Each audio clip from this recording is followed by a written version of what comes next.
वफाकी वज़ीर मखदूम खुसरो बख्तियार का और उनके छोटे भाई सूबाई वज़ीर ख़जाना मखदूम हाशिम जवाम बख्त का हालिया दौरा है रहीम यार खान का, अपने ज़िले का, अपने गाँव का, और ज़िले के तूल और अर्ज़ में जाके उन्होंने जो तरक्याती हवाले से पैकेजेस का या बजट का या फंड्स का जो भी ऐलान किया है, तो इस किस्म के नारे, इस किस्म के लारे हम सुन चुके हैं। देखें कि मौजूदा जो ऐलानात हैं इनकी हकीकत क्या है, ये तो वक्त आने पर पता चलेगा। सादिक बाद वालों ने आने नहीं दिया या खुद नहीं गए। ये कौन से फंड्स आ गए हैं दरमियान में जिनका ऐलानात कर रहे हैं? मेरा अंदाजा है कि ये ऐलानात जो कबल अज़ वक्त इन्होंने किए हैं ये आने वाले बजट के होंगे। जो थोड़े बहुत तरक्याती काम हो रहे हैं वो MNA MPS के फंड नहीं है, वो डगेटी है बल्दियाती फंड्स पे।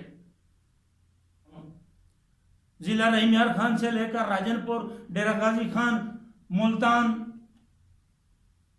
सभी जगीरदार, हर दौर में पार्लियामेंट का हिस्सा बनने वाले लोग इनके महाज का, सूबा महाज का हिस्सा थे, जिन्होंने अवाम को सबसे बड़ा नारा, सबसे बड़ी अट्रैक्शन वाला नारा दिया कि हम अवाम को अपना सूबा देंगे, अपना सूबा, अपना अख्तियार।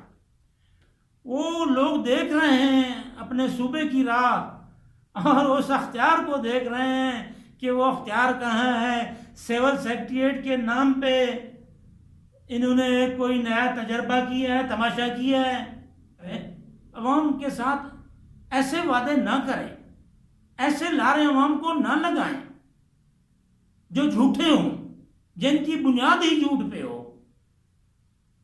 जहां तक प्रोटोकॉल का है, प्रोटोकॉल तो सियासतदान चाहते हैं, प्रोटोकॉल के तो ये लोग तकरीबन सभी सियासतदान भूखे होते हैं।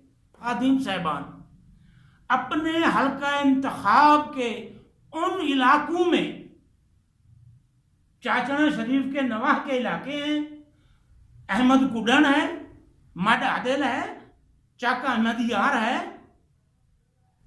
ये वो मवाज़ियात हैं और भी हैं इनके साथ जो दरिया बुर्द हो चुके हैं, सैकड़ों घर दरिया बुर्द हो चुके हैं, वहां के हजारों लोग दर बदर हैं।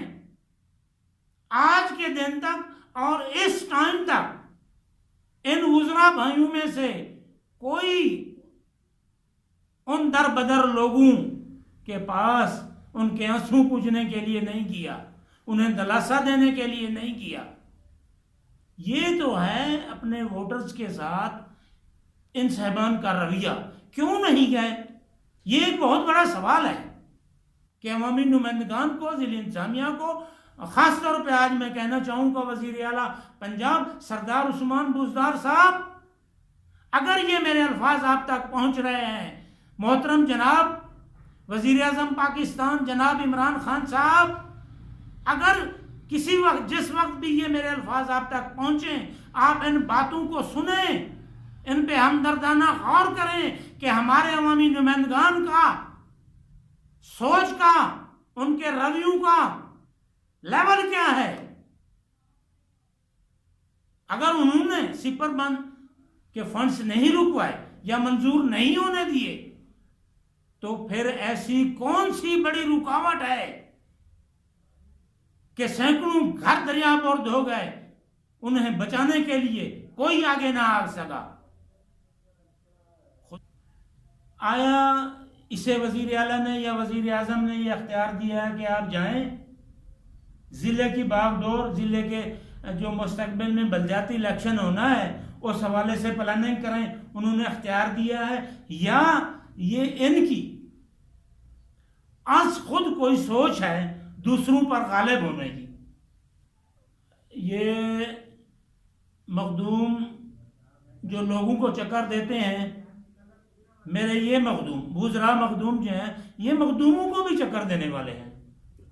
मखदूम खुसरो बख्तियार का अगला हदफ खानपुर के साथ साथ खानबेला तहसील लियाकतपुर होगी। उस इलाके की मजमूई हालत पे आप मातम करें कि बहुत सारे लोगों ने सराइकी सूबे के नाम पे इनको वोट दिए। जहां तक आप तहरीक इंसाफ की तब्दीली का जिक्र कर रहे हैं, मैं समझता हूं ये तब्दीली खोखली है। फिर टिकटें किस बुनियाद पे दी गई? नोटू पे? फिर इलेक्शन इन लोगों ने किस बुनियाद पे लड़ा? पैसे के जोर पर? तब्दीलियां मुल्क में, समाज में, वो तब्दीली जिसे हकीकी तब्दीली का नाम कहते हैं, जिससे खिते के हालात तब्दील हों, जिससे लोगों के मुआश, समाज दोनों तब्दील हों। हुक्मरान माफियाज के नगे में हैं। आप देखें कि मेरे मुल्क में शुगर माफिया कितना बड़ा माफिया है।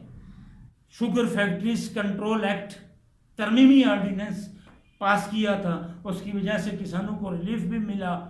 जो उन्होंने जमान वटू जैसे केन कमिश्नर को तैनात करके कि उस ऑर्डिनेंस की मुद्दत ख़त्म होने जा रही है, कुछ दिन बाकी है, हुक्मरान उस ऑर्डिनेंस को बाकायदा एक्ट की शक्ल दें, कानूनी तहफ़्फ़ुज़ दें।